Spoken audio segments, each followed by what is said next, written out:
एक समय की बात है। रमेश नाम का एक बच्चा था। वो पढ़ने में तो बहुत अच्छा था, पर न जाने क्यों वो हमेशा कम अंक से पास हुआ करता था और इसी बात से बहुत चिंतित भी था। वो अपनी माता से कहता, मैं रोज मेहनत करके पढ़ता हूँ, परंतु परीक्षाओं में मेरे अंक हमेशा सबसे कम ही क्यों आते हैं।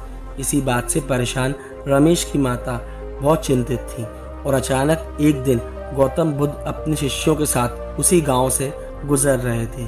तभी रमेश की माता ने भगवान बुद्ध को देखा और सोचा कि मेरे बच्चे के कष्ट का निवारण सिर्फ भगवान बुद्ध ही कर सकते हैं।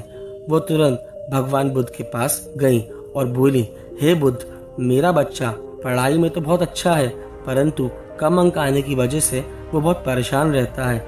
आप ही बताइए मैं क्या करूं। रमेश की माता की ये बात सुनकर भगवान बुद्ध बोले, आप अपने बेटे के लिए चिंतित ना हो, उसे मेहनत करने दो और फल की चिंता परमात्मा पे छोड़ दो। एक दिन जरूर आएगा, उसे कामयाबी जरूर मिलेगी। बस उससे ये बात जरूर कहना कि तुम सफल हो या ना हो, परंतु मेहनत करना कभी मत छोड़ना। भगवान बुद्ध की ये बात सुनकर रमेश की माँ ने ठान लिया कि भले ही मेरा बच्चा परीक्षा में कम अंक लाए, मगर मैं उसका हौसला हमेशा बढ़ाती रहूंगी। और हुआ भी ऐसा ही। अगले साल परीक्षा थी। रमेश पहले से बेहतर अंक लाया और उसके अगले साल और बेहतर, और आखिरकार उसने जीत पा ही ली।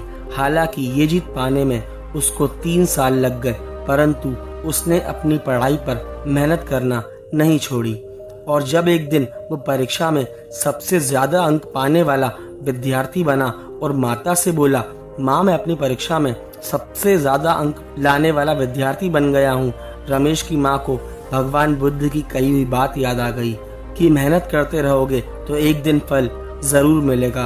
अगर कार्य करने से पहले ही फल का सोच लिया तो कार्य हमेशा ही अधूरा रह जाएगा। हम भी अपनी जिंदगी में यही गलती करते हैं। जब हम किसी कार्य को पूरी मेहनत से और लगन के साथ करते हैं तो फल नहीं मिलता हमें, और हमारा मन विचलित हो जाता है और हम उस कार्य का परिणाम सही ना मिलने के कारण कार्य को छोड़ देते हैं।